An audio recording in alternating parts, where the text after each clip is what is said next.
mulai dengan acara yang insya Allah dimuliakan oleh Allah dan malaikat ini. Ini, Brother Yasin akan membacakan tilawah untuk memulai dan membuka acara ini. Monggo, Cak Yasin, dipersilakan. Assalamualaikum warahmatullahi wabarakatuh. Waalaikumsalam warahmatullahi wabarakatuh. أعوذ بالله من الشيطان الرجيم بسم الله الرحمن الرحيم ولقد رآه نزلة أخرى عند سدرة المنتهى عندها جنة المأوى إذ يغشى السدرة ما يغشى ما زاغ البصر وما طغى لقد رأى من آيات ربه الكبرى أفرأيتم اللات والعزى ومناة الثالثة الأخرى ألكم الذكر وله الأنثى تلك إذا قسمة ضيزى إن هي إلا أسماء سميتموها أنتم وآباؤكم ما أنزل الله بها من سلطان إن يتبعون إلا الظن وما تهوى الأنفس ولقد جاءهم من ربهم الهدى أم للإنسان ما تمنى فلله الآخرة والأولى. Yang artinya aku berlindung kepada Allah dari godaan setan yang terkutuk dengan menyebut nama Allah yang Maha Pemurah lagi Maha Penyayang. Dan sungguh dia Muhammad telah melihatnya dalam rupanya yang asli pada waktu yang lain, yaitu Sidratul Muntaha. Di dekatnya ada surga tempat tinggal. Muhammad melihat Jibril ketika Sidratul Muntaha diliputi oleh sesuatu yang meliputinya. Penglihatannya Muhammad tidak menyimpang dari yang dilihatnya itu dan tidak pula melampauinya. Sungguh, dia telah melihat sebagai tanda-tanda kebesaran Tuhannya yang paling besar. Maka apakah patut kamu orang-orang musyrik menganggap berhala Al-Lata dan Al-Uzza dan Manat yang ketiga yang paling kemudian sebagai anak perempuan Allah? Apakah pantas untuk kamu yang laki-laki dan untuknya yang perempuan? Yang demikian itu tentulah suatu pembagian yang tidak adil. Itu tidak lain hanyalah nama-nama yang kamu dan nenek moyangmu mengada-ngadanya. Allah telah menurunkan sesuatu keterangan apapun untuk menyembahnya.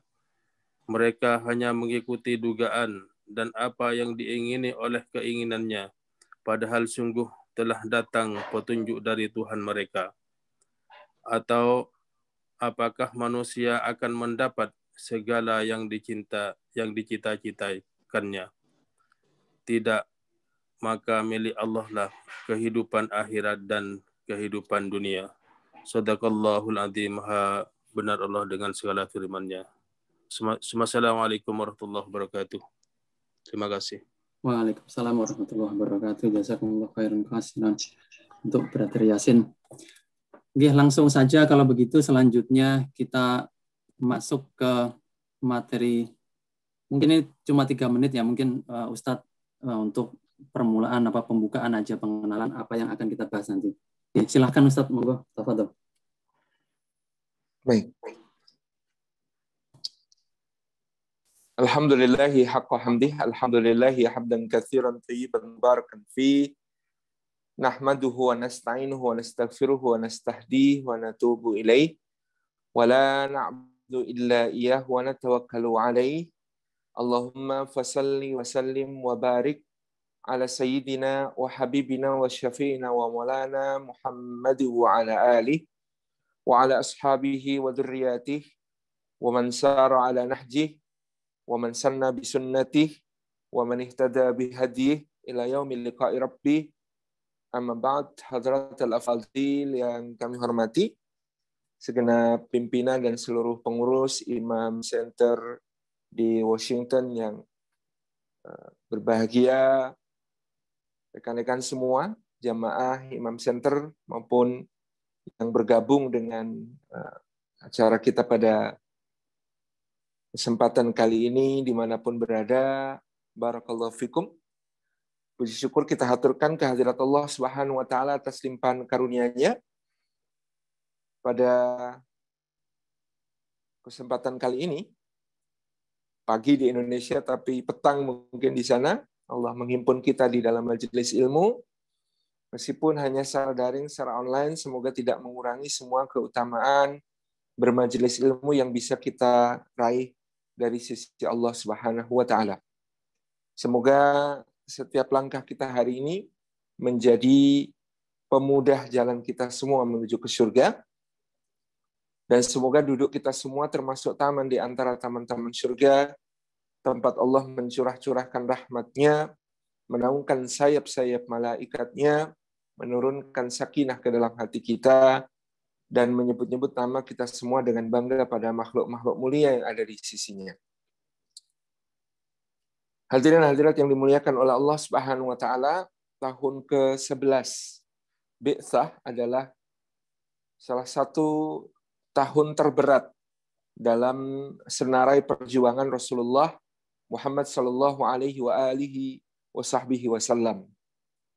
Tahun itu baru saja selesai sebuah pemboikotan yang dilakukan oleh orang-orang Quraisy dengan menggantungkan sebuah surat piagam pemboikotan di dinding Ka'bah yang di sana menyatakan orang-orang Quraisy tidak akan berjual beli, berhutang piutang, berpinjam meminjam, tidak akan menikahi dan tidak akan menikahkan anak perempuan mereka dengan Rasulullah Muhammad SAW, para sahabatnya, kaum muslimin, dan juga seluruh keluarga besar Bani Hashim dan Bani Muttalib.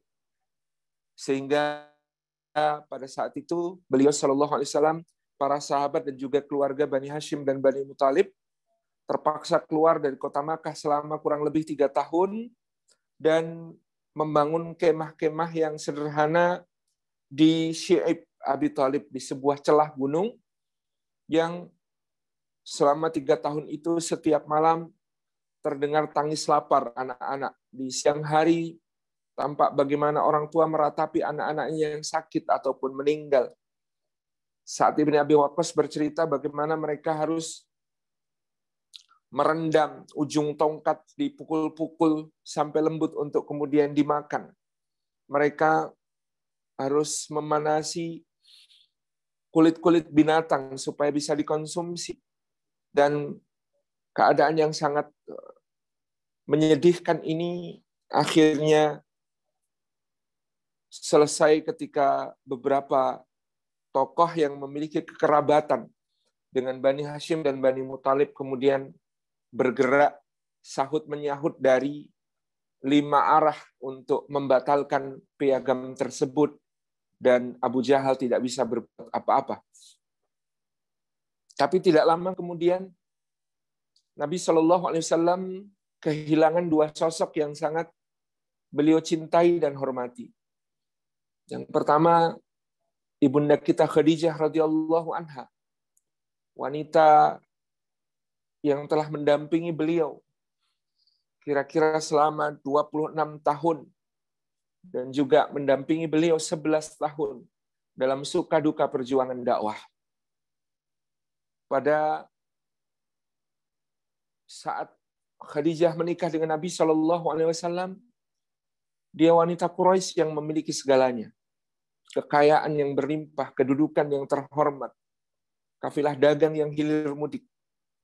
Tapi ketika dia berangkat menuju ke haribaan Allah Subhanahu wa taala.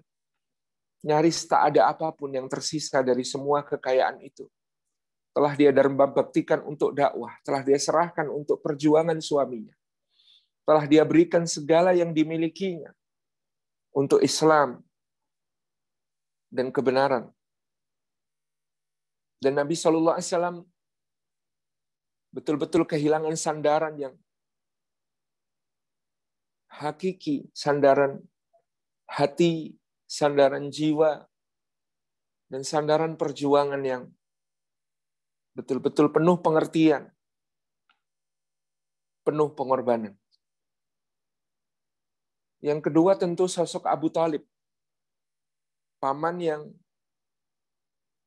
terus melindungi dan menjaga dakwah beliau sallallahu alaihi wasallam maupun pribadi beliau sallallahu alaihi wasallam dari gangguan, tantangan yang dilakukan oleh orang-orang Quraisy.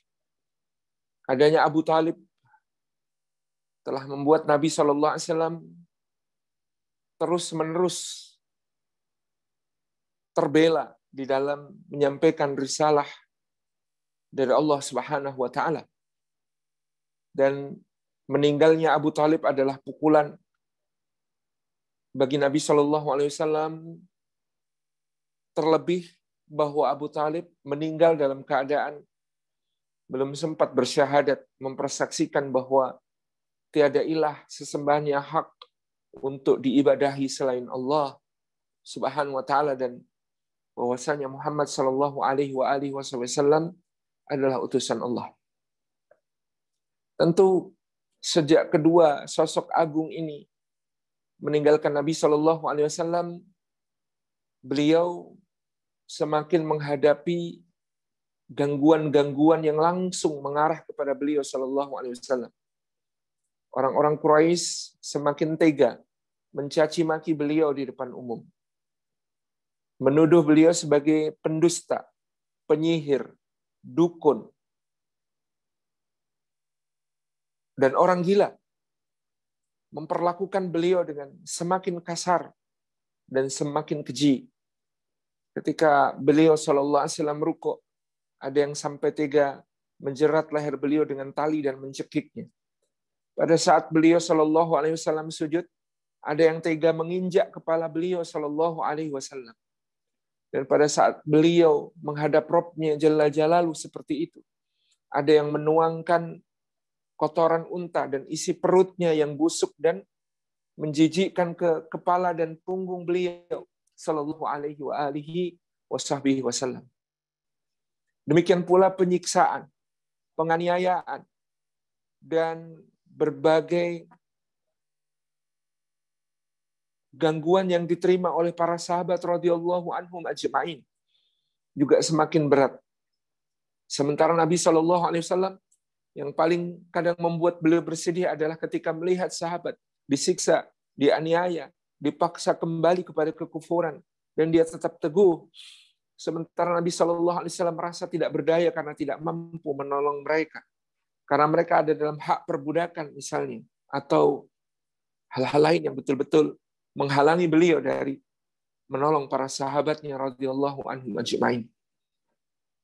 Pada tahun ke-11 itu seakan-akan sudah tidak ada lagi keluarga Makkah yang bersedia menerima dakwah beliau. Seakan tidak ada lagi orang di kota Makkah yang masih bisa diprospek untuk diperdengarkan kepada Al-Quranul Karim, lalu dia tergerak, lalu dia bersyahadat, lalu dia beriman kepada Allah dan Rasul-Nya. Nyaris tidak ada. Mentok, habis rasanya. Tahun ke-11 itu begitu menyesakkan dada bagi beliau sallallahu alaihi wasallam, tetapi Allah terus menurunkan ayat-ayat untuk memompa semangat beliau, melecut keteguhan beliau, terus mendorong beliau untuk tidak berhenti di dalam berdakwah. Maka Nabi SAW pernah bersabda, "Sayabatni Hudun wa akhwatuha."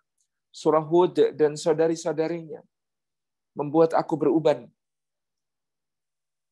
Sebagian ulama mengatakan sebabnya dua, karena surah Hud dan saudari-saudarinya menyebut tentang akhirat, tapi juga karena surah Hud dan saudari-saudarinya menceritakan kiprah para nabi dan para rasul sebelum beliau Shallallahu Alaihi Wasallam dengan segala hal-hal berat yang harus mereka hadapi, permusuhan, penentangan, pendustaan yang begitu bertubi-tubi. Melihat keadaan Makkah yang tidak lagi bisa diharapkan ada penduduknya yang beriman kepada Allah Subhanahu wa taala, Nabi Shallallahu alaihi wasallam mengarahkan pandangan ke arah tenggara. Ada sebuah kota di dataran tinggi yang terkenal dengan mawar-mawarnya yang begitu indah dan cantik, kebun-kebun anggurnya yang begitu subur, dan berbagai kesejukan yang ada di sana. Kota itu Taif, tempat tinggal kabilah Hawazin dan Tsaqif. Maka Nabi Shallallahu Alaihi Wasallam berjalan dari Makkah menuju ke Taif dengan niat, ya Allah, kalau Makkah tidak lagi ada yang membukakan pintu untuk kebenaran yang kau amanahkan kepadaku, maka inilah Taif. Nabi Shallallahu Alaihi Wasallam berharap ada di antara orang Taif yang akan beriman kepada Allah Subhanahu wa taala dengan seruan beliau Shallallahu Alaihi Wasallam. Beliau datang pertama-tama menemui para pemimpin Taif, Abdul Yalail bin Amr, Abdul Kilal bin Amr, dan Mas'ud bin Amr As-Saqafi. Orang pertama berkata, tirai Ka'bah tersobek, wahai Muhammad, kalau sampai Allah mengutus seorang Rasul di tanah tandus dan kering ini, demi Allah aku tahu Nabi dan Rasul itu adanya di Baitul Maqdis, di Yerusalem, bukan di sini. Pergi kau pendusta dari hadapanku. Orang kedua mengatakan, wahai Muhammad, aku tidak mau berbicara denganmu. Karena kalau kamu benar seorang nabi, aku takut aku mendustakanmu. Tapi kalau engkau bukan seorang nabi dan aku lebih yakin tentang hal ini, maka sungguh lisanku terlalu mulia untuk bicara dengan pendusta. Orang ketiga berkata, kalaupun Allah menunjuk seorang nabi, maka yang pantas menjadi nabi adalah aku, bukan kamu. Atau kalau orang Makkah, maka Walid bin Mughirah, bukan kamu. Nabi SAW keluar dari rumah-rumah para pemimpin itu. Beliau tidak menyerah. Beliau datangi setiap rumah. Beliau ketuk semua pintu. Beliau ajak bicara semua orang. Beliau datangi mereka ketika sendiri maupun dalam kumpulan-kumpulan. Dengan cara sembunyi-sembunyi maupun terang-terangan. Beliau sampaikan Al-Quranul Karim dan risalah pesannya kepada beliau Sallallahu Alaihi Wasallam. Baik, sesuai dengan yang tadi rencanakan, break dulu, insya Allah nanti kita akan lanjutkan. Jazakumullah. Jazakallah Ustaz. Ya, jamaah yang berbahagia, insya Allah sekarang sudah 7.30 dan sudah adzan di app masing-masing. Monggo silahkan menunaikan sholat maghrib yang insya Allah cuma 10 menit. Maaf ya kalau sholatnya harus kilat untuk kali ini. Insya Allah kita bertemu lagi pukul 7.40. Kalau ada apa-apa gampang. Jadi kameranya itu bagus banget, Bagus semua data. Kalau pertanyaan yang sulit dijawab Sekarang. mau di depan videonya. Pilih aja. Oh, ya. Geser aja. Kok masih sana kameranya? Ya.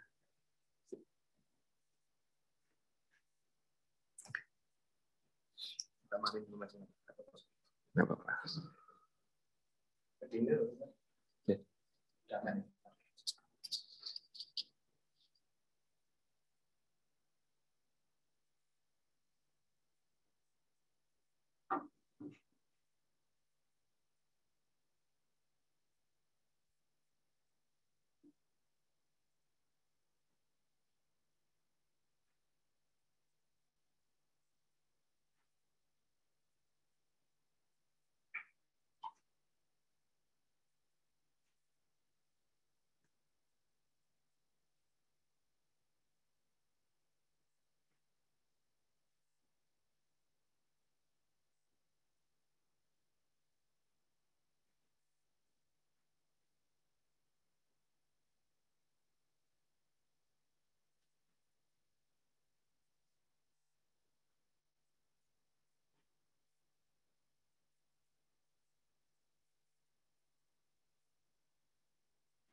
Ada suara ya?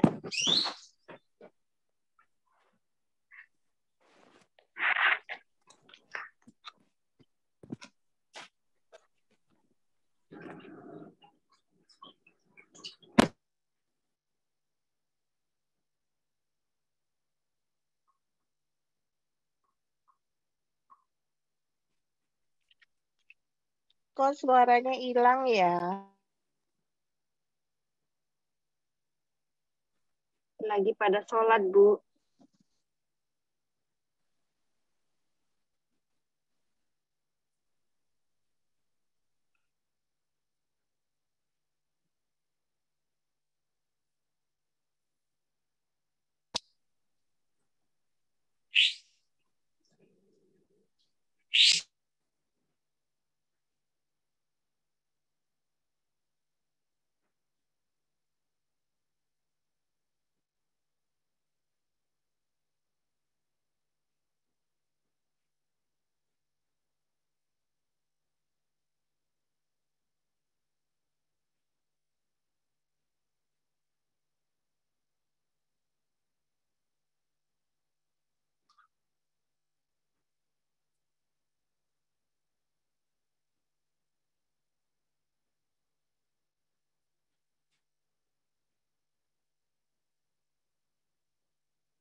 Insya Allah masih 3 menit untuk jamaah sholat maghrib.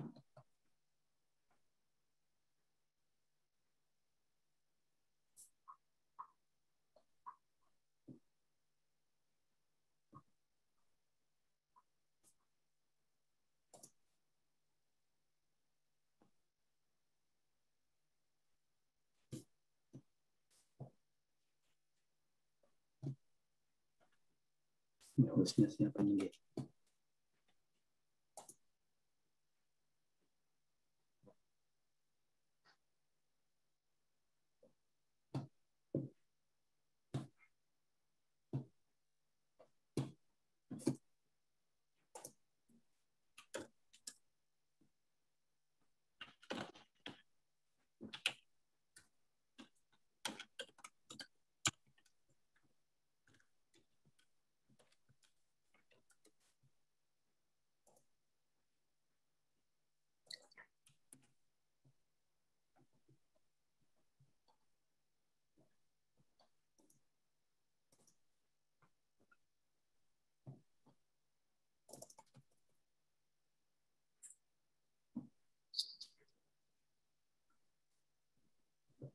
Satu menit lagi ya Ustaz. Siap. Insya Allah masih nunggu jamaah. Ini sholatnya harus ngebut mereka. Masya Allah.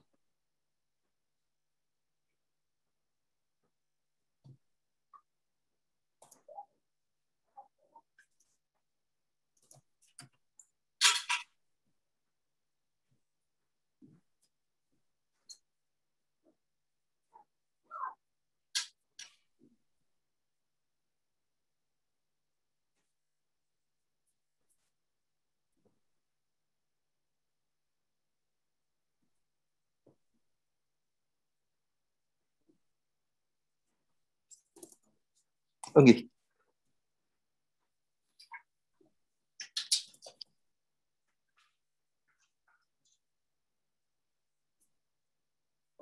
Ya, waktu sudah menunjukkan pukul 7.40.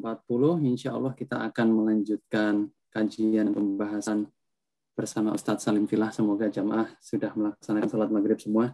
Insya Allah, tafadhal Ustadz. Silakan dilanjutkan. Baik. Alhamdulillah, salatu wassalamu ala rasulillah wa ala alihi ashabihi wa muwalah wa la hawla wa la quwata illa billah. Membang. Bapak Ibu sekalian yang dirahmati oleh Allah Subhanahu wa taala, maka beliau sallallahu alaihi wasallam mendatangi semua orang, mengetuk semua pintu, ya, mengajak bicara, menyampaikan risalah kebenaran kepada semua penduduk Taif. Tapi penduduk Taif ya, khawatir menerima Rasulullah SAW akan mengakibatkan masalah antara mereka dengan penduduk Makkah yang merupakan penopang mereka secara ekonomi. Tentu akhirnya kemudian mengusir Nabi Shallallahu Alaihi Wasallam keluar dari kota Taif di hari ketiga, mengejar-ngejar beliau, mengolok-olok beliau, melempari beliau dengan batu dan sampah-sampah busuk. Anak-anak kecil dan orang-orang gila ditempatkan di depan untuk semakin menghinakan beliau Shallallahu Alaihi Wasallam. Beliau terpaksa menyingkir dan bergerak menuju keluar kota Taif sambil terus dikejar-kejar oleh orang-orang Taif ini, hingga beliau Shallallahu Alaihi Wasallam melindungkan diri ke dalam sebuah kebun anggur yang dimiliki oleh dua tokoh Makkah, Utbah dan Syaibah bin Rabi'ah. Di kebun anggur itulah Nabi Shallallahu Alaihi Wasallam mengangkat tangannya ke langit, menengadah kepada Allah Subhanahu Wa Taala, dan beliau berkata, Allahumma inni asku ilaika dha'fa quwwati wa qillata hilati. Ya Allah, aku adukan kepadamu lemahnya kekuatanku dan sedikitnya daya upayaku. Beliau Shallallahu Alaihi Wasallam mengungkapkan satu perasaannya, isi hatinya. kepada Rabb-Nya Jalla Jalaluh dengan tetap merunduk, merendahkan hati. Kita tidak mendengar Nabi Shallallahu Alaihi Wasallam mengatakan, ya Allah, aku adukan mereka yang telah menyakiti, aku adukan mereka yang mengusir, aku adukan mereka yang mendustakan aku. Tapi beliau terus menengadah dan mengatakan, aku adukan kepadamu lemahnya kekuatanku dan sedikitnya daya upayaku. Dia curahkan semua beban-beban di hatinya kepada Allah Subhanahu wa taala dengan tetap menjaga akhlaknya yang begitu pasrah bersandar kepada Allah Subhanahu wa taala. Di kebun anggur itu, Utbah dan Syaibah bin Rabi'ah lalu mengutus budaknya yang bernama Adas untuk mengantarkan setangkai anggur kepada Nabi Shallallahu Alaihi Wasallam. Dibawa oleh Adas, dihaturkan kepada Nabi Shallallahu Alaihi Wasallam. Kemudian Nabi SAW sudah tersenyum di situ. Ketika semua beban-beban hidupnya sudah beliau haturkan kepada Allah Subhanahu Wa Taala, maka yang tersisa adalah akhlak yang begitu mulia dan begitu manis dilihat oleh sesama. Ada takjub melihat senyum itu. Apalagi ketika Nabi SAW memetik satu buah dan bersabda Bismillahirrahmanirrahim. Kemudian beliau memakannya perlahan-lahan. Adas berkata, kalimat itu bukan yang biasa dikatakan oleh orang-orang daerah sini. Maka Nabi SAW tersenyum lagi dan mengatakan, Masmuka ya akhil karim, wa min aina anta? Siapa nama Anda, wahai saudara yang mulia, dan dari manakah Anda? Adas berkata, Ismi Adas ana min Ninawa. Ninawa, Ninifah adalah sebuah provinsi di daerah Irak Utara, di Mesopotamia bagian hulu. Dan di daerah itu Allah pernah mengutus seorang Nabi dan Rasul yang agung bernama Yunus alaihi salam. Dan nama Yunus tidak pernah dilupakan oleh penduduk Ninawa. Tapi jarang-jarang orang di luar Ninawa kenal dengan nama Yunus. Maka tertakjublah Adas ketika Nabi SAW mengatakan, oh, dari negerinya seorang saleh bernama Yunus bin Matta. Kata Adas, Anda kenal Yunus bin Matta? Bagaimana Anda bisa tahu tentang Yunus bin Matta? Nabi SAW menjawab, wa akhi, wa nabiyun wa ana nabiyun kaman. Loh, beliau saudaraku. Beliau seorang nabi, demikian pun aku seorang nabi seperti beliau. Di akhir pertemuan itu, Adas memeluk dan mencium ubun-ubun serta dahi Nabi SAW, mencium tangannya dan juga lutut beliau SAW sebagai penghormatan. Setelah itu Nabi SAW pun bangkit. Beliau beranjak untuk kembali ke kota Makkah. Berjalanlah beliau sampai di satu tempat yang disebut Qarnus Sa'alib. Kalau akan diberi nama Qarnul Manazil. Karena di situ turunlah Jibril alaihi salam bersama malaikat Ahsyabain, malaikat penjaga gunung. Jibril alaihi salam berkata kepada Nabi SAW, Ya Rasulullah, perintahkanlah. Karena ini adalah malaikat Ahsyabain, telah diizinkan oleh Allah Subhanahu wa taala, apapun yang engkau perintahkan akan dia laksanakan. Jika engkau menghendaki, maka dia akan meruntuhkan gunung-gunung yang dijaganya kepada orang-orang yang telah menyakiti, mendustakan dan mengusirmu ya Rasulullah. Maka perintahkan.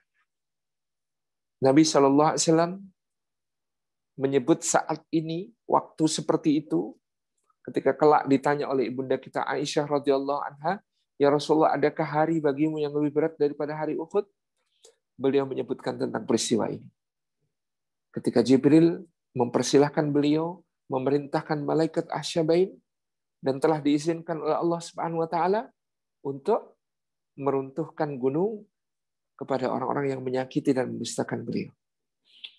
Tapi Nabi SAW mengatakan, tidak, wahai Jibril. Aku tidak ingin diutus untuk menjadi penyebab adab. aku ingin diutus untuk menjadi pembawa rahmat. Bayangkan kecamuk perasaan beliau ketika orang-orang yang menyakiti, ketika orang-orang yang mendustakan dan mengusir beliau. Justru ditawarkan kehancuran mereka kepada beliau, tapi beliau mengatakan tidak. Aku ingin diutus untuk menjadi pembawa rahmat, bukan penyebab azab. Maka meskipun mereka sekarang tidak beriman kepada Allah, aku berharap dari sulbi-sulbi mereka, dari rahim mereka, wahai Jibril, akan muncul keturunan, anak cucu di generasi berikutnya yang akan beriman kepada Allah Subhanahu wa taala dan tidak mempersekutukan mereka, tidak mempersekutukan Allah dengan sesuatu apapun. Allahumma fid qaumi fa innahum la ya'lamun. Ya Allah, ampuni mereka karena mereka tidak mengetahui apa yang sedang mereka lakukan. Setelah Nabi SAW pulang dengan hati lapang ke kota Makkah. Tidak ada persoalan. Seakan tanpa beban. Padahal di situ bertimbun-timbun yang beliau alami. Rasa sakit, rasa terluka, rasa terhina. Tapi beliau menahannya dengan begitu dahsyat.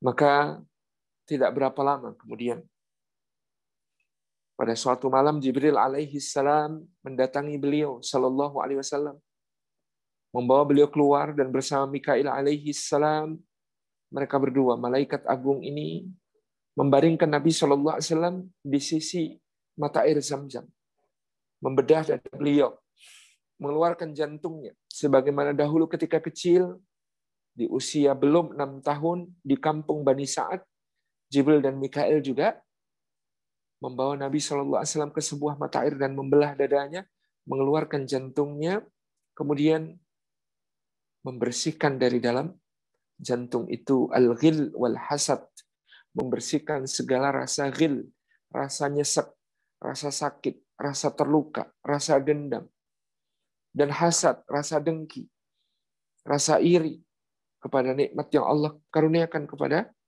orang lain. Pada saat itu dibersihkan kesemuanya. Kemudian dimasukkan ke dalamnya ar-ra'fah war-rahmah. Dimasukkan ke dalamnya kelembutan dan kasih sayang yang akan menjadi sifat Nabi Shallallahu Alaihi Wasallam, Raufur Rahim, orang yang begitu lembut dan begitu penyayang.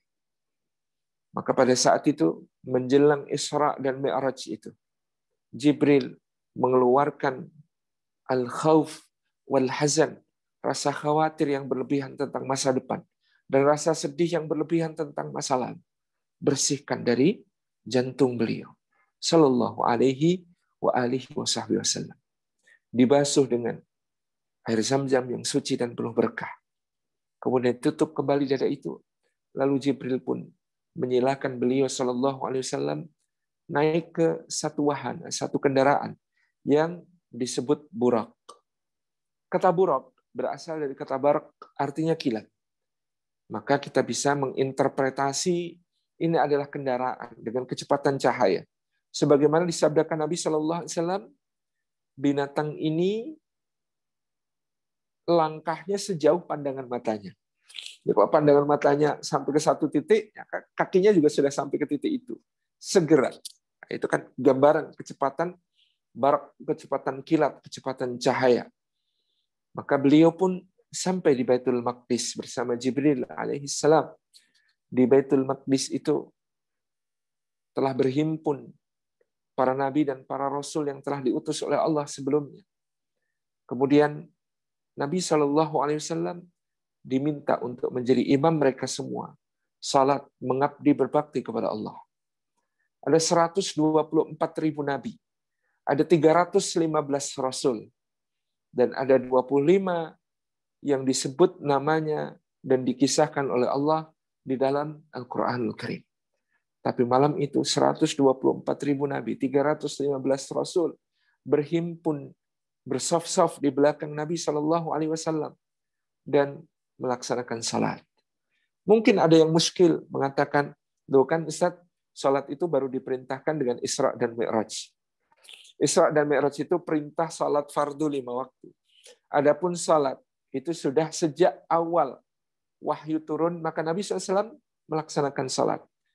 Seperti kisah masuk Islamnya Sayyidina Ali bin Abi Thalib itu karena menyaksikan Rasulullah SAW dan ibunda kita Khadijah melaksanakan salat. Seperti suratul Muzammil, ya ayyuhal muzammil qumil laila illa qalila, telah mewajibkan kepada Nabi SAW untuk melaksanakan qiyamul lail juga sejak awal kenabian. Jadi tidak ada persoalan bahwa yang namanya salat dengan kaifiyah tertentu sudah diperintahkan Allah sejak sebelum Isra dan Mi'raj, tetapi Isra dan Mi'raj adalah perintah kewajiban salat untuk seluruh umat Nabi SAW dalam 5 waktu yang tertentu. Bahkan risalah tentang salat ini juga sudah ada di zaman nabi-nabi sebelumnya. Kepada Musa alaihissalam misalnya dalam surah Taha Allah memerintahkan wa aqimis salata li dzikri. Kepada Isa alaihissalam misalnya juga Allah sudah memerintahkan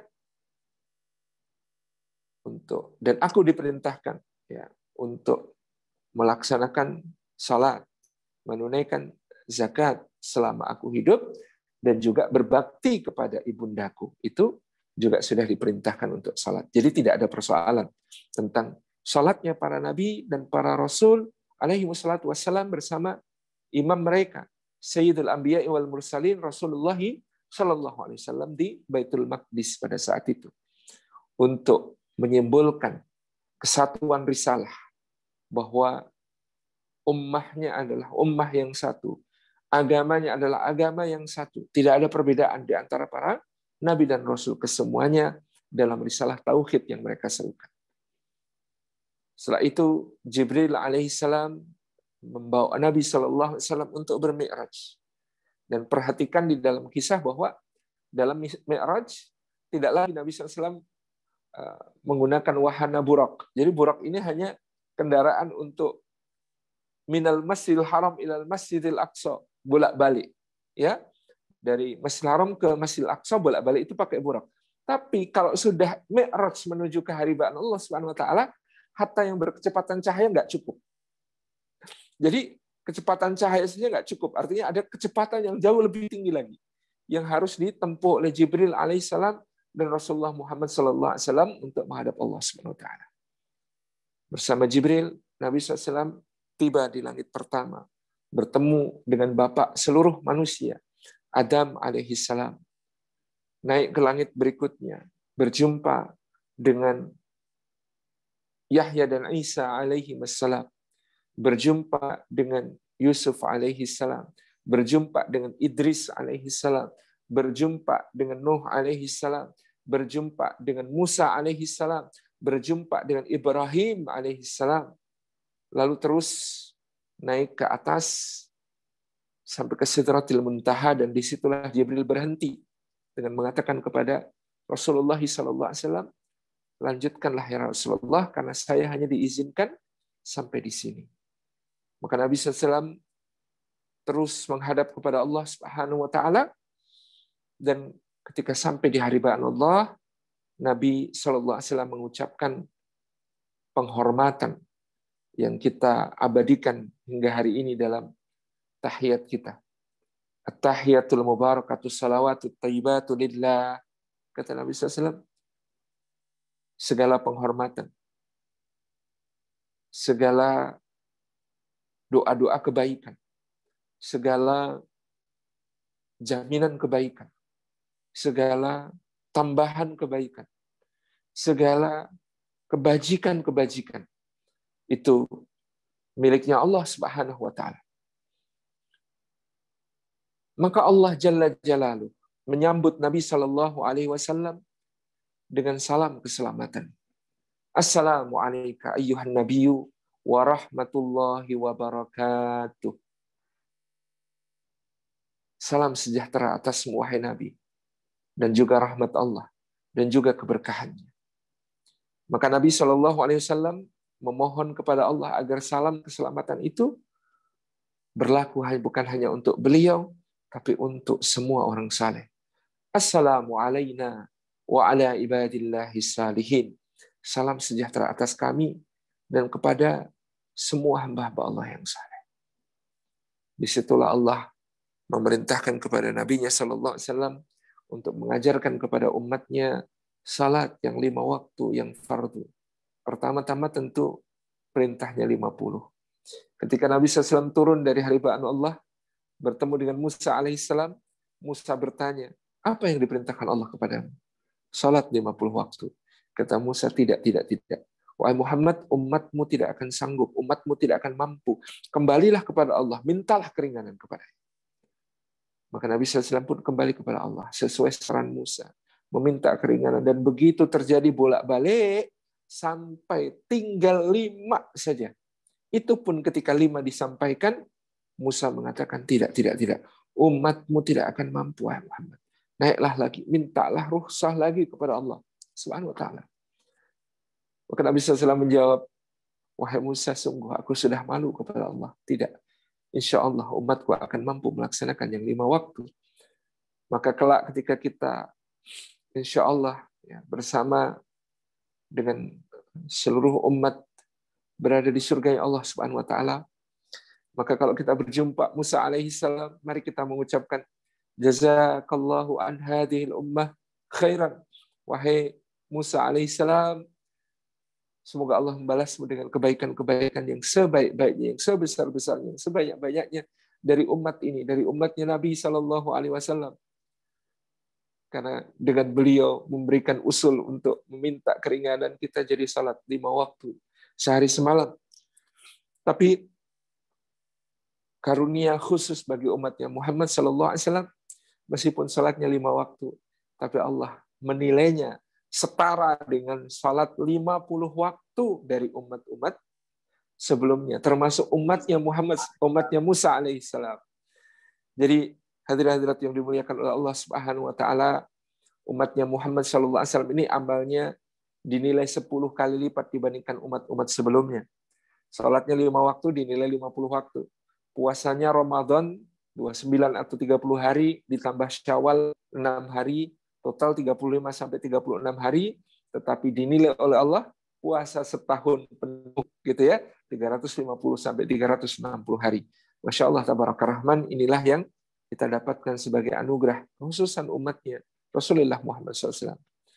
Turun Nabi SAW dan Jibril diperintahkan Allah untuk memperlihatkan sebagian tanda-tanda kebesaran Allah juga dengan melihat keadaan neraka dan surga dan bagaimana keadaan penduduk-penduduknya.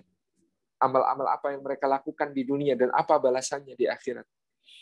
Tentu kita juga tidak perlu bingung tentang, kok surga dan neraka sudah ada penghuninya?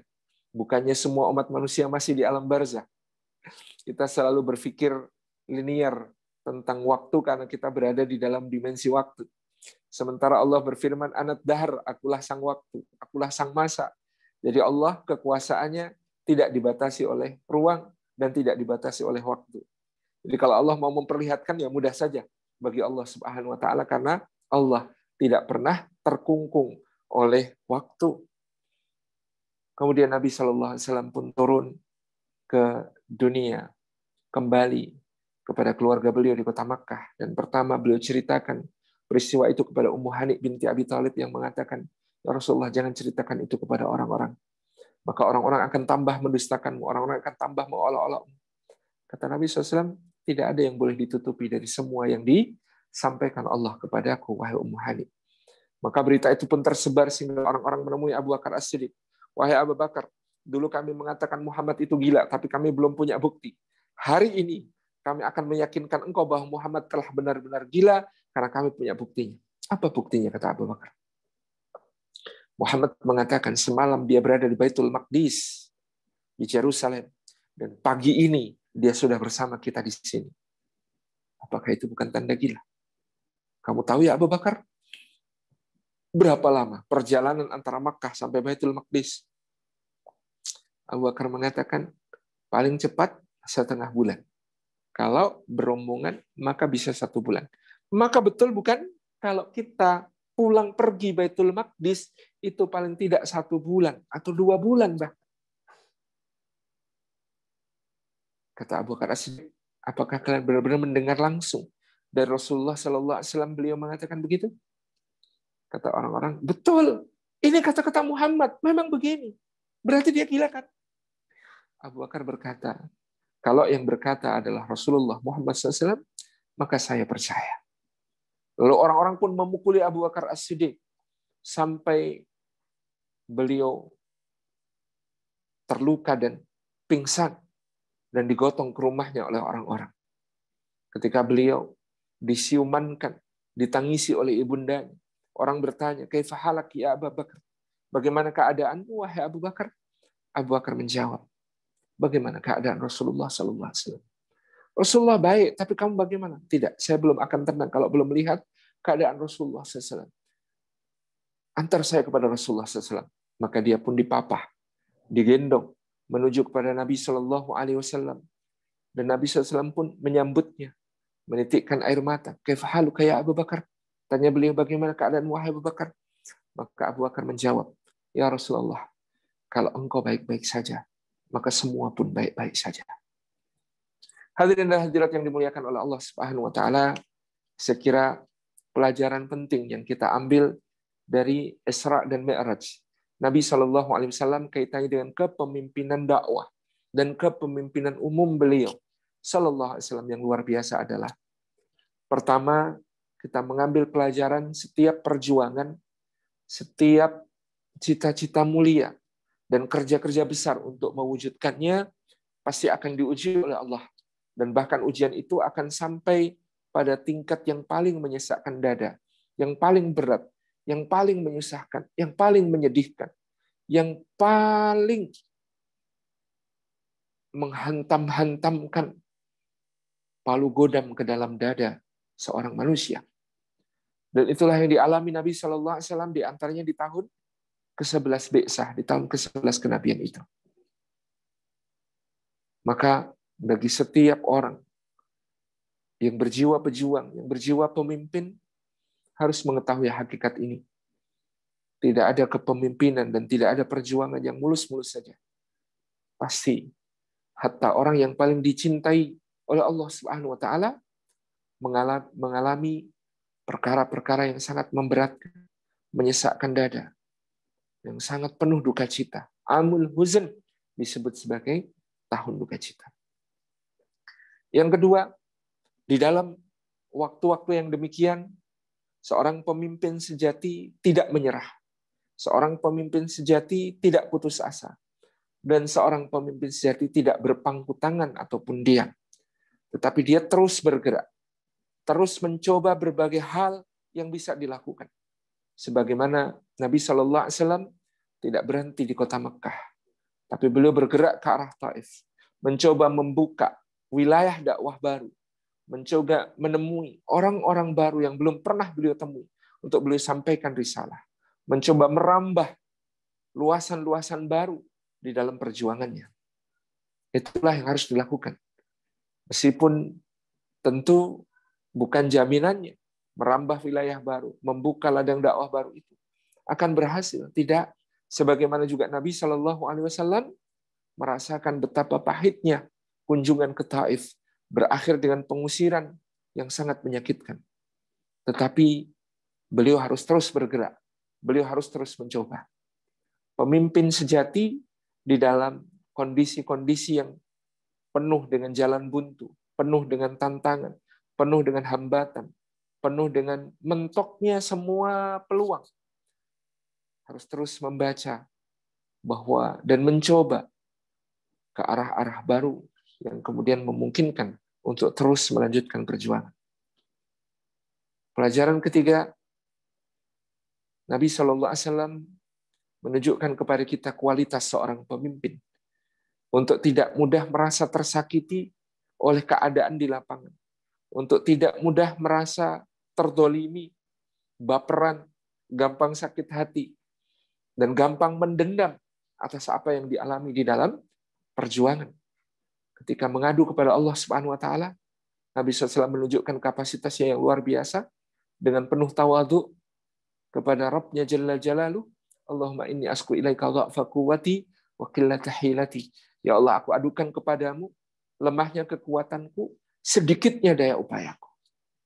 Ini yang kemudian menunjukkan betapa Nabi SAW tidak pernah mengeluhkan tugas yang diberikan oleh Allah kepadanya. Sebagai, ya Allah, Aku tugas melaksanakan perintahmu. Tapi kenapa tidak dibantu? Kenapa tidak dibela? Kenapa aku dibiarkan seperti ini? Kenapa aku dibiarkan disakiti? Tidak. Aku adukan kepadamu ya Allah. Lemahnya kekuatanku. Sedikitnya daya upayaku. Nabi SAW menunjukkan kapasitas luar biasa sebagai pemimpin, bahwa di dalam saat-saat yang paling pahit, dalam keadaan yang sangat menyakitkan itu, Nabi SAW tidak kehilangan sikap terbaik kepada orang lain. Kita kadang-kadang kalau sudah bad mood, sudah hati lagi nggak nyaman, ya siapapun jadi korban. Ya, istri kena marah, anak-anak dibentak, gitu ya, dan seterusnya. Tapi perhatikan Nabi SAW kepada Agas. Indah sekali. Sampai ada seorang yang asing dari Nineveh, dari Ninawai, menjadi langsung jatuh cinta kepada Nabi SAW. Langsung memberikan hormat yang setinggi-tingginya, penghargaan yang sebesar-besarnya kepada Nabi SAW. Karena akhlak beliau tidak berubah. Matinul khuluq, akhlak yang kokoh. Karena apa? Karena Nabi SAW telah menghabiskan semua pengaduan itu kepada Allah. Tidak tersisa lagi di dada beliau sesuatu yang menyesakkan, karena telah diadukan kepada Allah Subhanahu wa ta'ala. Tempat bergantung, tempat mohon pertolongan. Kemudian Nabi SAW menunjukkan kapasitas berikutnya sebagai seorang pemimpin, yaitu bervisi jauh ke depan, memiliki harapan dan positive thinking, husnudzon, ya, prasangka baik, visioner. Itulah Nabi SAW ketika beliau mengatakan, mungkin mereka sekarang tidak beriman, tapi aku masih punya harapan. Dari sulbi-sulbi mereka, dari rahim-rahim mereka akan lahir anak keturunan yang kelak pasti mengesahkan Allah dan tidak menyekutukannya dengan apapun jua. Sebuah cara pandang jauh ke depan. Sebuah cara pandang yang kemudian menunjukkan kapasitas beliau sebagai seorang yang visioner. Nabi SAW tidak berputus asa tentang keadaan yang terjadi sekarang, tapi beliau membuka kemungkinan-kemungkinan dari apa yang akan terjadi di zaman yang akan datang. Dengan hati seperti inilah, ada orang yang berniat membunuh beliau, sekarang berdampingan mesra dengan beliau di pembaringannya, Sayyidina Umar bin Khattab. Dengan hati seperti inilah, ada seorang bapak yang menjadi musuh Al-Quran, Walid bin Mughirah.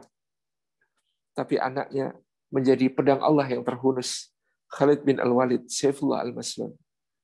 Karena Nabi SAW membuka peluang-peluang, membuka kemungkinan-kemungkinan di masa yang akan datang dengan cara berpikir yang jauh. Nabi SAW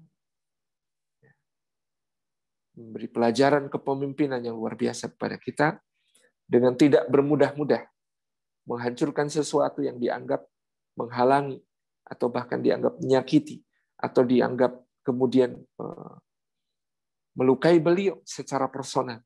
Tidak. Adanya penduduk Taif, adanya penduduk Makkah, sekarang mereka mendustakan. Tapi kenapa harus kehilangan harapan pada generasi berikutnya? Dan mereka pun tidak perlu dihancurkan. Biar mereka menjadi saksi bagaimana kebenaran terus bertahan dan pasti akan menang.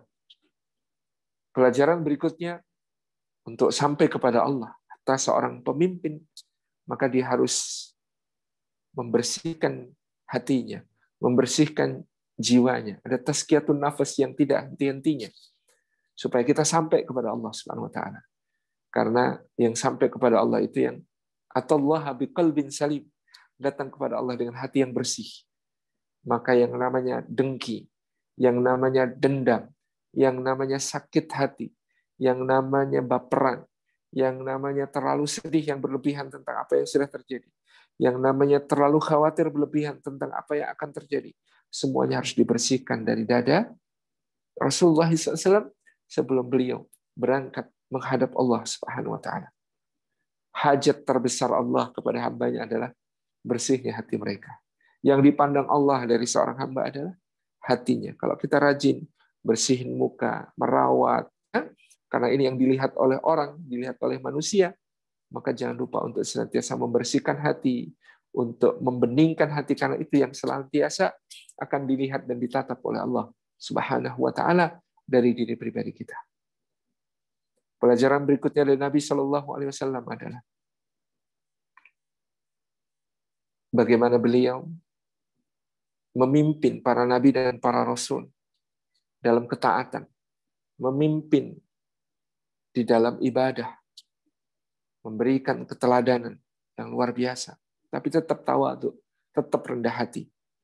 Beliau menjadi imamnya para nabi dan para rasul di Baitul Maqdis, tapi ketika ditanya tentang posisi kedudukan beliau dibandingkan para nabi sebelumnya, apa jawab Nabi SAW?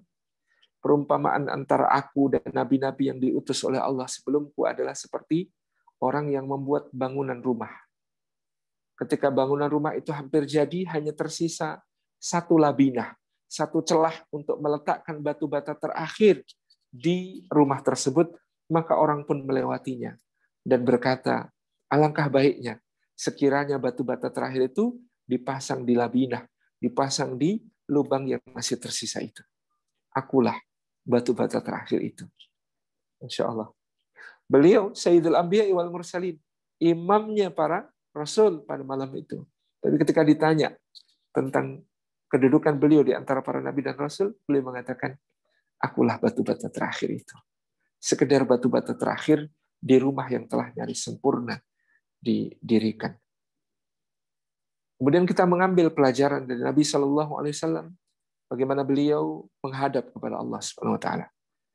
Dari para sahabat Nabi SAW hanya ibunda kita Aisyah radhiyallahu anha yang berbeda pendapat tentang Mi'raj, Isra dan Mi'raj. Menurut ibunda kita Aisyah, yang diisrakan dan dimi'rajkan hanya ruhnya Nabi SAW. Tapi ini dibantah oleh para sahabat yang lain, jumhur sahabat, ya, bahwasanya yang berisra dan bermi'raj adalah keseluruhan diri beliau. Dalam kata-kata Allah Subhanahu Wa Taala, Subhanalladzi asra bi'abdihi. Kata bi'abdihi itu menunjukkan kesemuanya, keseluruhan pribadi beliau. Toh, ya, nggak mungkin orang Makkah membantahnya sedemikian rupa kalau itu hanya ruh. Tapi memang karena itu adalah keseluruhan pribadi beliau, maka ya menjadi satu penguji keimanan yang paling utama bagi para sahabat di Makkah ketika itu. Termasuk yang kita saksikan pada pribadi Sayyidina Abu Bakar As-Siddiq. Ya, kalau cuma ruh yang berangkat, tentu ya gontok-gontokannya tidak separah itu.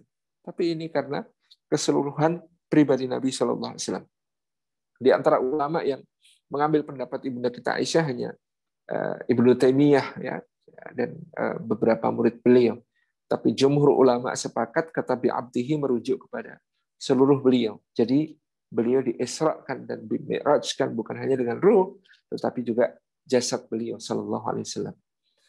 Dan bagaimana Nabi SAW menghadap kepada Allah Subhanahu wa taala, memberikan pelajaran kepada kita tentang agama kita ini bukan sekedar agama ruhaniyah, agama yang mengejar ekstase atau kenikmatan ruhani. Tidak.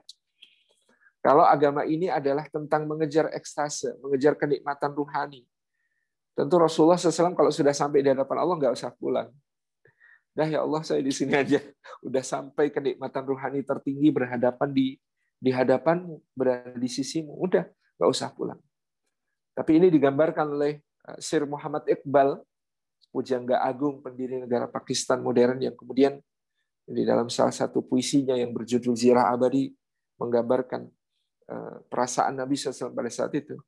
Kepadaku malaikat menawarkan, tinggallah di sini, di langit ini, bersama syahdu sujud-sujud kami, bersama kenikmatan-kenikmatan suci. Muhammad SAW berkata, tidak, demi Allah, tempatku adalah di bumi. Terjadinya aniaya, angkara murka masih di sana. Dan tugasku adalah berjuang, berbakti, sampai batas waktu yang telah ditentukan. Jadi pandangan seorang mukmin umatnya Muhammad SAW tentang Isra Mi'raj, tentang ibadah dan kenikmatan ruhani adalah salah satunya hanya waqfah, terminal perhentian kita untuk mengisi ulang bekal berjuang. Di Nabi SAW diisrakan dan dimi'rajkan Allah bukan sekedar untuk menikmati kenikmatan ruhani, tetapi untuk mengisi ulang bekal perjuangan sehingga ketika turun ke bumi dia lebih bersemangat lagi, lebih tangguh lagi, lebih tidak mudah menyerah lagi, lebih penuh perjuangan lagi di dalam membawa risalah Allah. Ya, untuk menegakkan yang ma'ruf, mencegah yang mungkar, membawa manusia kepada keimanan kepada Allah Subhanahu wa taala. Itu sifat kepemimpinan. Jadi makanya sering dikatakan oleh guru kita Ustaz Luqmanul Hakim, kalau ada pejabat kok sholat duhanya rajin, puasanya Daud, ya, qiyamul lail, tahajud nggak pernah tinggal, itu ya bagus. Tapi bukan amalnya pejabat itu. Itu amalnya semua manusia. Itu amalnya semua umat Nabi Muhammad SAW. Amalnya pejabat itu ya tanda tangan supaya kemungkaran terbasmi, tanda tangan supaya kemakrufan, kebaikan tersebar luas, ya itu baru namanya amalnya pejabat gitu ya. Jadi kalau sholat tahajud, baca Quran, tilawahnya bisa khatam sepekan sekali dan sebagainya, itu amalnya ya semua umat Islam bisa. Tapi kalau seorang pejabat tentu ada amal-amal lain yang kemudian menjadi tuntutan baginya, gitu ya. Di perjuangan itu begitu, perjuangan itu seperti itu. Jadi Rasulullah SAW tetap turun ke bumi untuk membawa misi perjuangannya yang belum selesai pada saat itu. Dan beliau membawa oleh-oleh berupa salat. Salat ini bagi umatnya menjadi mi'rajul mukmin, mi'rajnya orang beriman.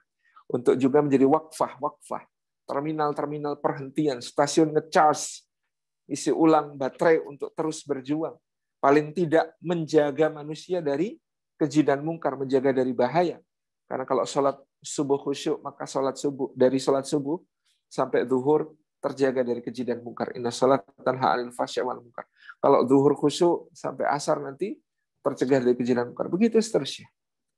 Itulah yang dibawa Nabi SAW turun. Kemudian sifat pemimpin yang lain adalah menghargai masukan. Masukannya Musa alaihi salam, Nabi SAW perhatikan. Beliau menghadap kembali kepada Allah. Dan Allah memberikan rukhsah-rukhsah itu.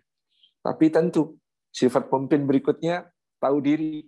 Jangan semua usul diterima dan dieksekusi. Ya, terakhir ketika Musa mengatakan, 5 itu nggak akan kuat. Ayo minta rukhsah lagi sama Allah sana. Nabi SAW mengatakan, tidak. Aku sudah malu kepada Allah Subhanahu wa taala.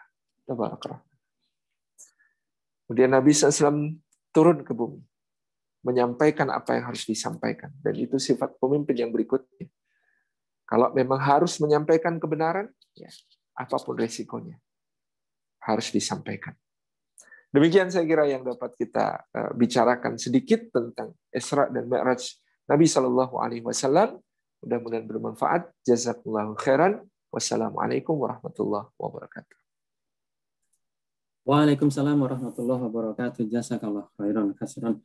Ustadz Salim Fillah, Masya Allah, ini tadi sesi yang sangat padat ilmunya. Di akhir yang saya pikir akan sedikit santai, ternyata Masya Allah saya alhamdulillah sempat mencatat ada 11 poin yang bisa insya Allah nanti saya share ke jamaah insya Allah. Untuk selanjutnya, ini Ustadz saya diberitahu bahwa Ustadz jadwalnya sampai 8.30, tapi apakah ada waktu luang untuk beberapa pertanyaan ini? Mungkin 10 menit atau 15 menit ke depan. Fadal. Ini saya coba cepat aja. Ini ada satu pertanyaan yang sudah masuk dari tadi. Jadi waktu Nabi diberi wahyu oleh Allah secara langsung sholat 50 waktu itu, kan akhirnya terus dinego ya, sampai 5 kali sehari.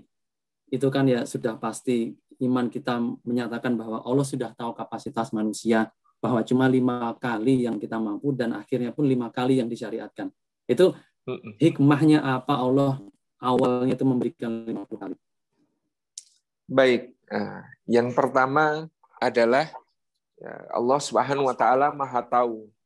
Ya, ini kita kalau memahami semua kejadian itu, bingkainya Allah Maha tahu, tidak pernah bodoh. Allah Maha benar, tidak pernah keliru. Allah Maha adil, tidak pernah zalim. Allah Maha bijaksana, tidak pernah sembarangan. Nah, peristiwa ini tentu bagaimana Allah menurunkan perintah 50 waktu, tapi kemudian akhirnya menjadi 5 waktu, tidak pernah lepas dari ilmu Allah, tidak pernah lepas dari kebenaran Allah, tidak pernah lepas dari keadilan Allah, dan tidak pernah lepas dari kebijaksanaan Allah Subhanahu wa taala. Nah, apa hikmahnya kira-kira? Yang pertama, ketika Allah Subhanahu wa taala memberikan tugas, kewajiban kepada umat Muhammad SAW untuk salat 50 waktu.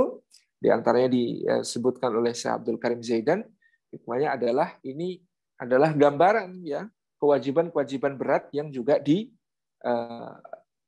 oleh umat-umat sebelum kita. Jadi umat-umat sebelum kita ini ibadahnya berat-berat. Bahkan kalau kita gambarkan di dalam suratul Baqarah, misalnya taubat itu untuk Bani Israel, misalnya syariat taubat itu dengan cara fatubu ila bari'ikum faqtulu anfusakum. Ya. Kalau kalian bertaubat kepada Allah Subhanahu wa taala, maka caranya dengan bunuhlah diri kalian. Ya meskipun nanti dihidupkan lagi sama Allah Subhanahu wa taala, tapi dulu syariatnya taubat itu sampai seperti itu. Jadi memang beban-beban umat terdahulu itu berat-berat. Kemudian di situ juga Allah ingin menunjukkan kepada Rasulullah sallallahu alaihi wasallam betapa agungnya Nabi Musa alaihissalam. Sangat pantas kenapa Nabi Musa itu adalah nama yang paling banyak disebut di dalam Al-Qur'anul Karim. Jadi benar-benar Nabi Musa ini ditunjukkan oleh Allah Subhanahu wa taala sebagai orang yang sangat memahami dan mengerti Rasulullah SAW, sebagaimana Rasulullah harus sangat mengerti dan memahami Nabi Musa dan juga umatnya. Jadi kenapa Musa dan umatnya itu paling banyak disebut oleh Al-Quran? Para ulama memberikan penjelasan. Satu, karena Musa dan umatnya adalah role model yang gagal, gitu ya. Musanya sukses, umatnya yang gagal. Nah, kita sebagai umatnya Nabi Muhammad SAW itu harus menjadi umat yang sukses di sisi seorang Nabi SAW yang sukses, jangan sampai gagal. Yang kedua, Musa alaihissalam itu dijadikan oleh Allah sebagai pepecut semangat Rasulullah SAW, ya, karena Nabi Muhammad SAW itu lisannya sempurna, Nabi Musa itu cacat. Kemudian track recordnya Nabi Muhammad SAW itu sempurna, al-amin, Nabi Musa itu pernah membunuh. Kemudian yang ketiga, Rasulullah Muhammad tidak punya hutang budi kepada Abu Jahal, Walid bin Mughirah, Al-As bin Wa'il As-Samin, Adar bin Haris, Uqbah bin Abi Mu'id. Semua penjahat Quraisy itu Nabi Muhammad SAW nggak punya hutang budi pada mereka, tapi Nabi Musa pernah dirawat keluarga Fir'aun.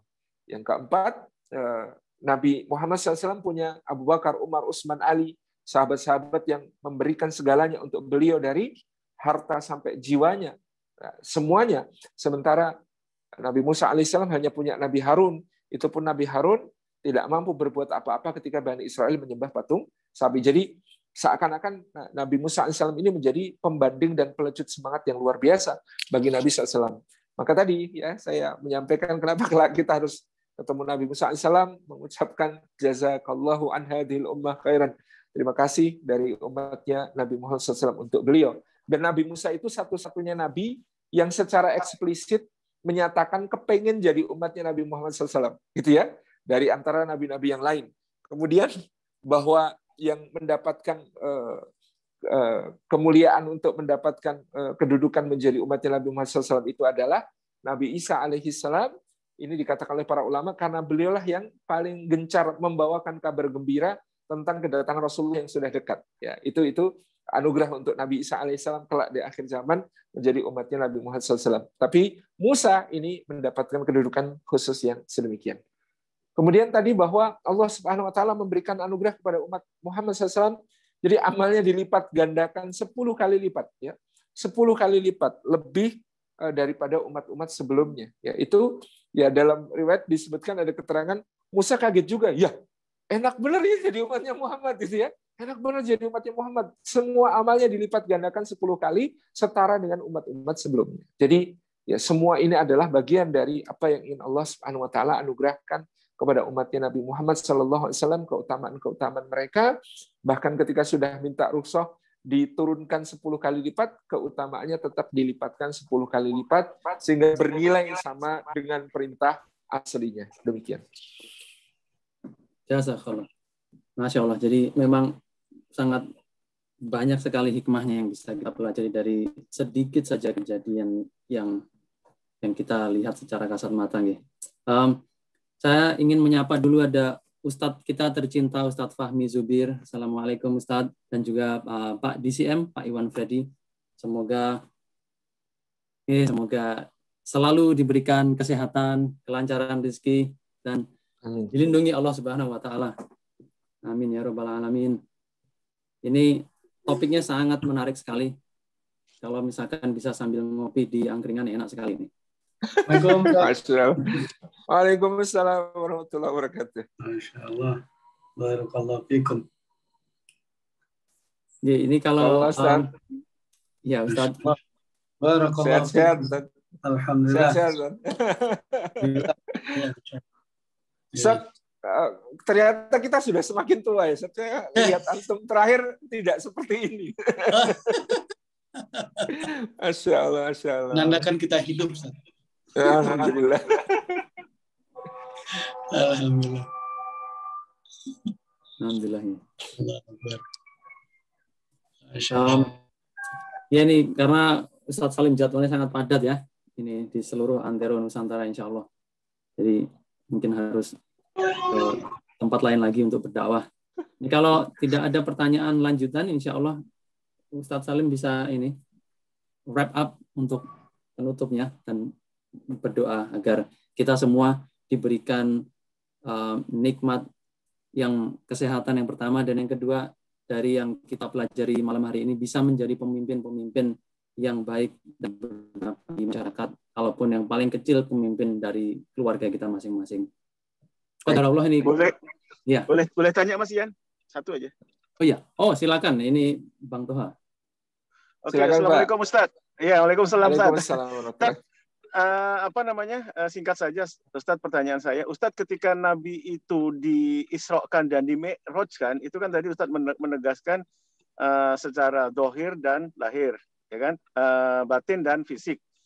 Ustaz, pertanyaannya Ustaz, ketika beliau diangkat itu, waktu itu di rumah ada siapa Ustaz?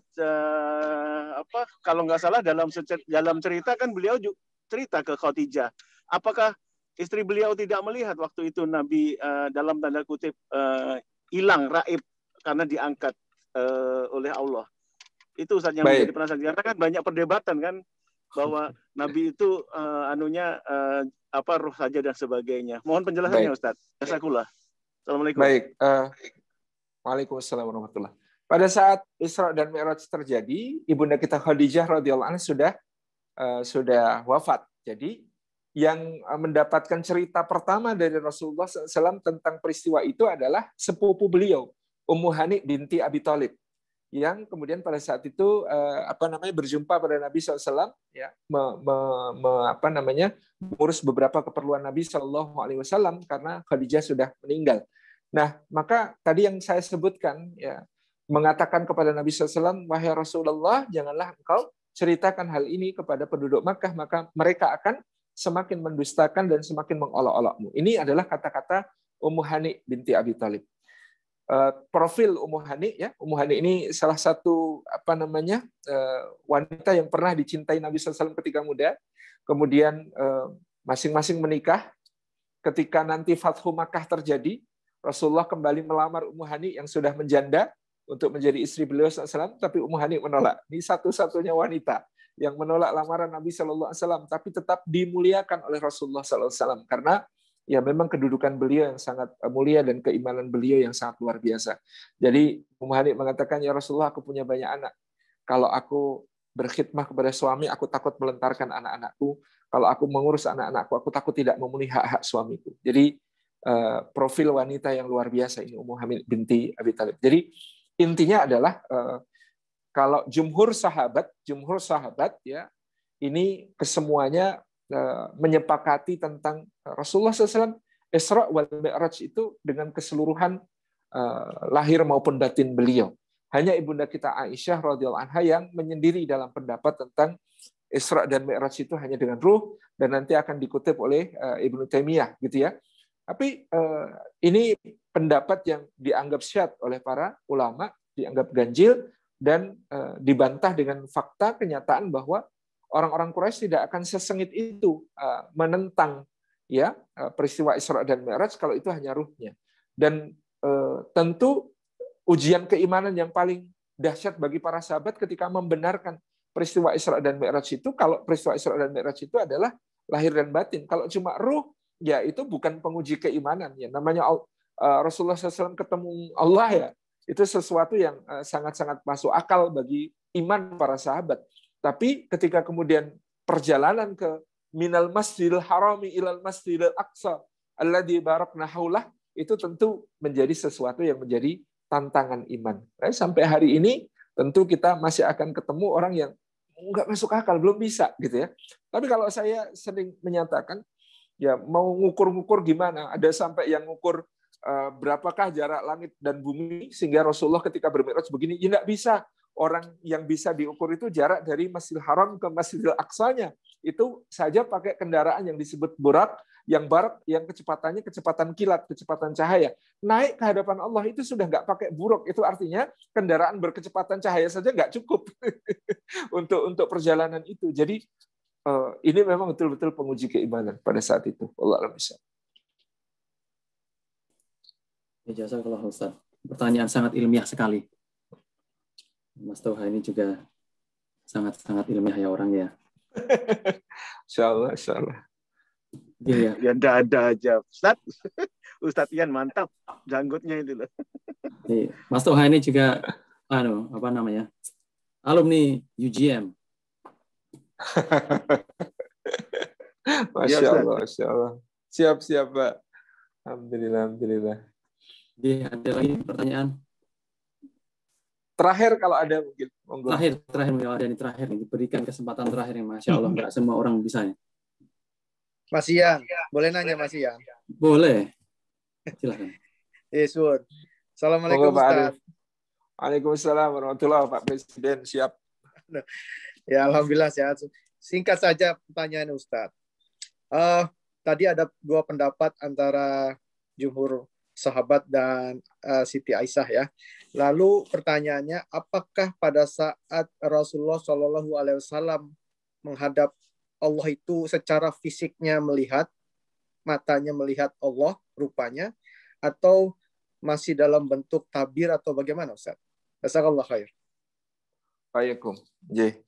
Pendapat Ibunda kita Aisyah itu memang oleh para sahabat dianggap syadz, dianggap ganjil, juga dilemahkan karena Ibunda kita Aisyah itu pada saat terjadi peristiwa Isra dan Mi'raj masih berusia 6 tahun, dan meskipun sudah ada ikatan pernikahan dengan Rasulullah, belum tinggal serumah, belum berumah tangga dengan Nabi SAW.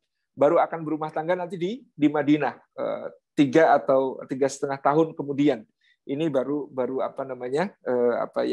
yang berumah tangga dengan Nabi SAW. Jadi tidak dianggap sebagai saksi utama peristiwa tersebut gitu ya. Kemudian tentang apakah Rasulullah SAW ketika menghadap kepada Allah Subhanahu Wa Taala sampai kemudian melihat kepada Zat-Nya, Rabb-Nya Jalla Jalaluh, ini juga ada perbedaan pendapat di kalangan para ulama. Kita bisa lihat misalnya dalam bukunya Syekh Sofiur Rahman Al-Mubarakfuri, Ar-Rahiqul Maktum, di sana diulas beberapa perbedaan pendapat. Ada yang menyatakan bahwa Rasulullah SAW melihat Rabb-Nya Jalla Jalaluh pada saat Isra dan Mi'raj, dan Allah berkenan membuka tabirnya untuk beliau. Tetapi sebagian lebih ya para ulama cenderung jumhur menyatakan bahwa Nabi SAW menghadap kepada Rabb-Nya Jalla Jalaluh. Kemudian tauqif ya, menyerahkan tentang bagaimana dan seperti apa keadaan saat itu, karena mereka tidak mendapati dalil khusus yang menyatakan hal demikian. Apakah Nabi SAW melihat secara langsung kepada Rabb-Nya Jalla Jalaluh ataupun tidak, ini tidak ada keterangan, sehingga mereka tauqif, tetapi mereka dalam keyakinan Nabi SAW menghadap kepada Allah Subhanahu Wa Taala. Nah, bagaimana dan seperti apa keadaan ketika menghadap itu sebagian besar ulama Ahlus Sunnah wal Jamaah menyatakan tauqif. Kita berhenti di situ, tidak ada keterangan, gitu ya. Karena ya memang yang disebutkan tadi di dalam ayat-ayat yang dibaca di tilawah awal tadi itu tentang melihat Jibril alaihissalam, bukan melihat Allah Subhanahu Wa Taala ya. Kemudian juga bahwa pada peristiwa sejarah yang pernah terjadi, yang pengen melihat Allah, Nabi Musa alaihissalam, gitu ya, itu ketika diperintahkan untuk melihat ke satu arah yang kemudian di situ Allah Subhanahu Wa Taala menunjukkan tanda kebesaran saja, Musa pingsan, nggak kuat untuk menyaksikan keagungan Zat-Nya Allah Subhanahu Wa Taala. Tetapi yang kita yakini ru'yatullah, melihat kepada Allah Subhanahu Wa Taala itu akan dianugerahkan kepada orang-orang beriman kelak di dalam surganya Allah Subhanahu Wa Taala, seperti sabda Nabi SAW, benar-benar kalian kelak akan melihat Rabb kalian Jalla Jalaluh di surga sebagaimana kalian melihat bulan purnama ini. Jadi artinya ini anugerah yang insya Allah kita semua mudah-mudahan akan menjadi termasuk orang-orang yang mendapatkan anugerah demikian, berjumpa dengan Allah Subhanahu wa taala.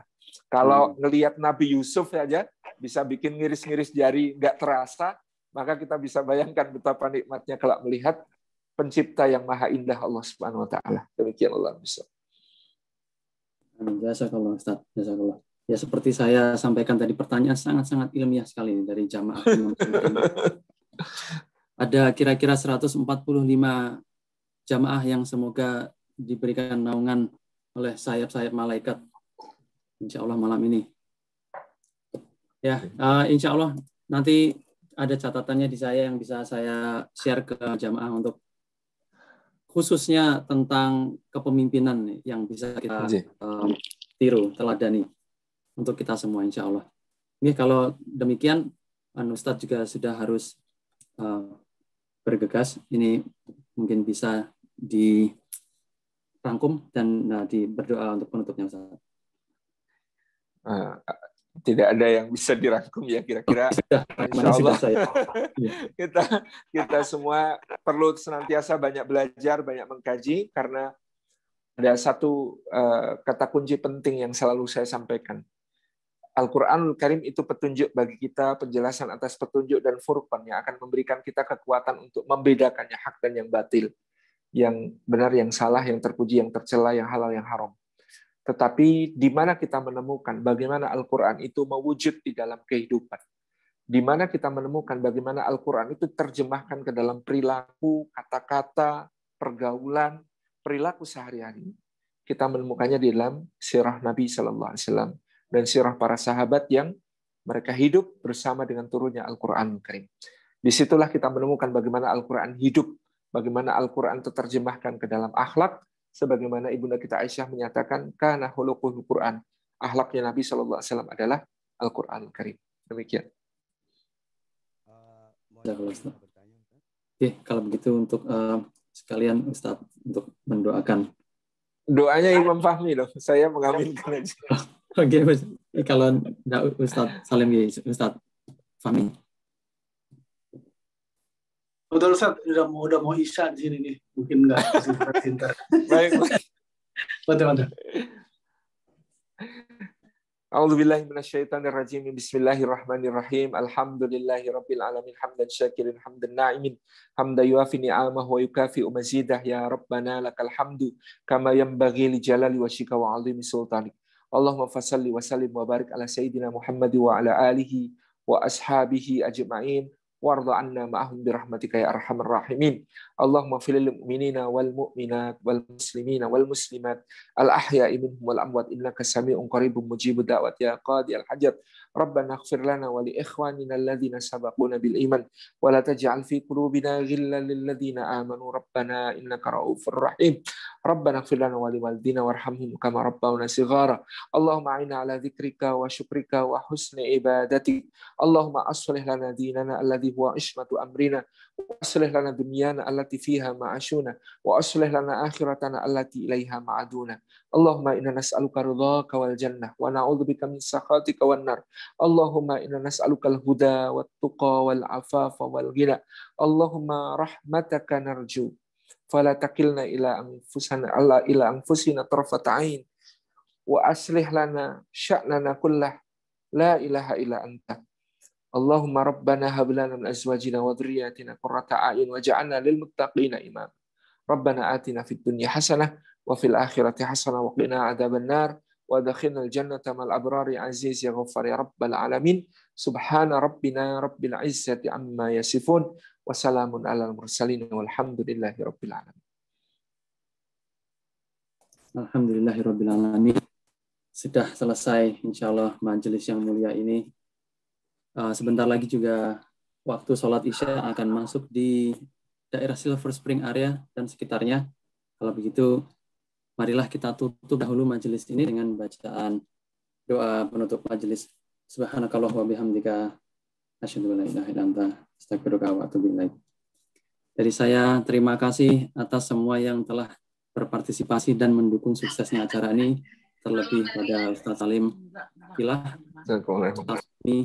dan semua yang dibalik Zoom menjadi host dan co-host. Dari saya mohon maaf bila ada kekurangan dan kesalahan yang tentu sangat banyak sekali.